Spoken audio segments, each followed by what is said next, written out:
Good morning, everyone. Is the live feed now working, please? Thank you. So, good morning, everyone. Thank you for coming, and welcome to this extraordinary meeting of the Norfolk Police and Crime Panel.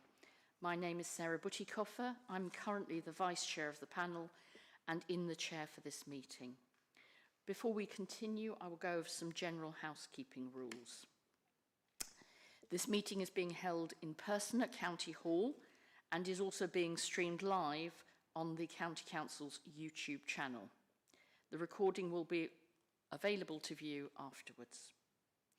Under the Council's protocol on the use of media equipment at meetings held in public, this meeting may be filmed, recorded or photographed. Anyone wishing to do so must inform me and ensure that it is done in a way that is clearly visible to everyone present. The wishes of any individual not to be recorded or filmed must be appropriately respected. A fire alarm test is not expected during the meeting. If the alarm sounds, we must evacuate County Hall. In the event of an emergency, please make your way to the nearest exit and to meet at the muster point located on the main car park. Thank you.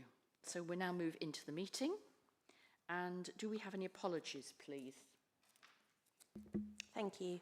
Apologies today received from Martin Schmierer, substituted by Jenny Knight, Sue Catchpole and her substitute Paul Arbour, Kay Mason-Billig and her substitute Daniel Elmer, and Stacey Palmer. If I could also just highlight an update to the panel membership since the publication of the agenda, Councillor Lee Jarvis has been appointed name substitute for Councillor Dee Hilton. Thank you. Thank you. Do any members have declarations of interest, please, on today's agenda? Thank you. Right. So turning now to item 3, the appointment of an acting Police and Crime Commissioner. The Police and Crime Commissioner for Norfolk, Sarah Taylor, submitted her resignation from office on Thursday, the 4th of June this year, rendering the office of Police and Crime Commissioner vacant.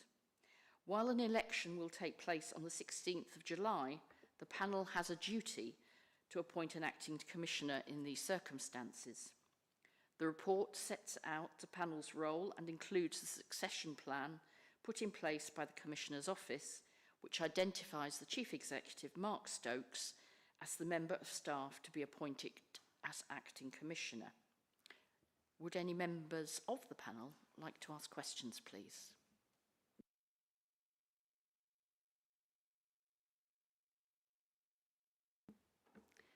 Thank you. Morning, Mark. I just wanted to ask you whether you had any views on conflict of interest, so thinking about your current role as Chief Exec and kind of taking this temporary role, whether you consider there to be any conflicts of interest there and how you might deal with those. Okay, thank you. And good morning, members. In terms of conflict of interest, I don't see that, and I can explain why. I feel that over this 4-week period, we'll be very much focused on preparing for the election.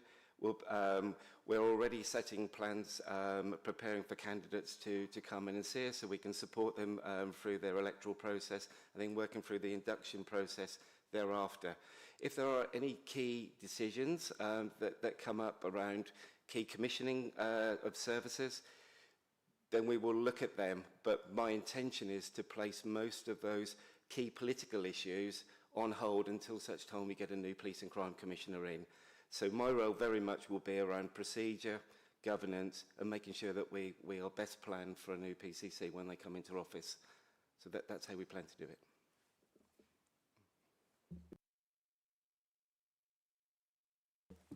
Thank you, Chair. Good morning, Mark. Good morning, team. With regards to moving over temporarily to the PCC role, would you have an acting Chief Exec or would you cover both roles for that period? If the term was longer, this is a period of 4 weeks, and we're already in pre-election, what you see here today is my senior management team, very experienced team.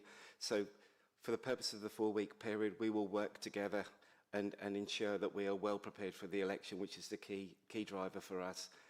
So there'll be no acting roles. We will work just together as key officers.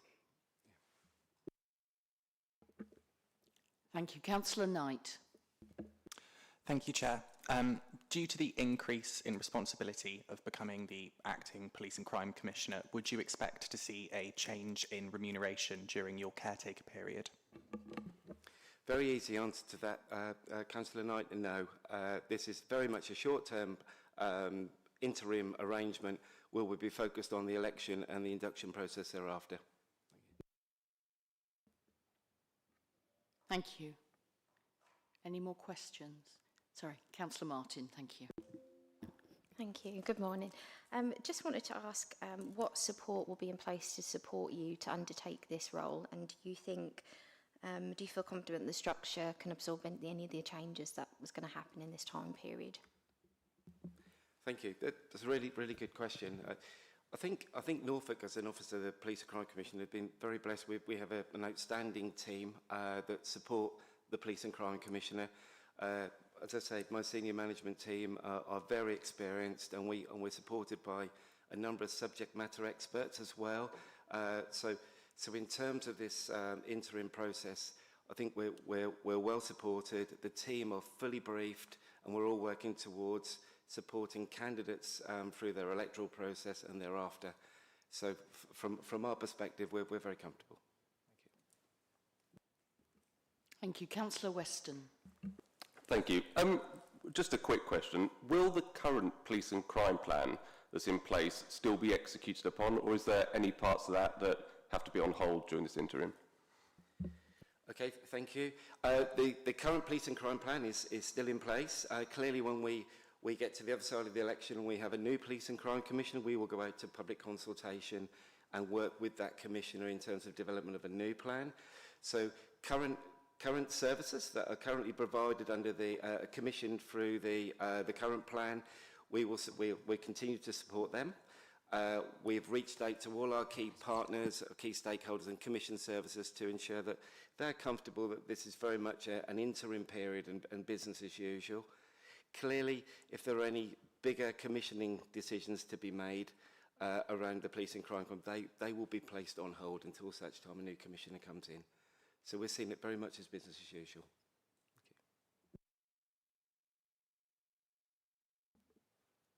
Are there any more questions from the panel? Appears not. So if we now look at the recommendations, we have two recommendations that we're asked to make this morning.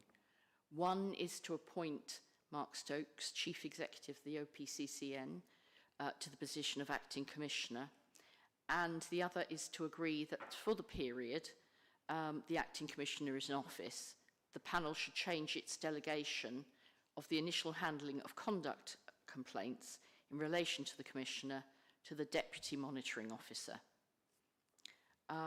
So if we take them one at a time, let's take the first recommendation, please, to appoint Mark Stokes to the position of Acting Commissioner. All those in favour, please.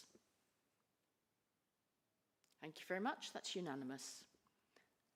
Thank you very much. Thank you, members. That's really appreciated. And we move to recommendation 2, to agree that for the period of the Acting Commissioner, that the Acting Commissioner is in office, the panel shall change its delegation of the initial handling of conduct complaints to the Deputy Monitoring Officer. All those in favour, please. Again, unanimous. Thank you very much, panel. Right, so we don't have to exclude the press and public. I think before we finish this meeting, we should just put on record our thanks to the outgoing Police and Crime Commissioner and wish her well following her sudden departure, and thank her for her service to the public. Thank you very much indeed, everyone. That concludes the meeting.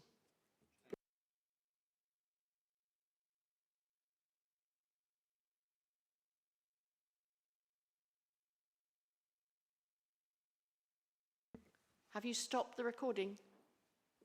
Yes.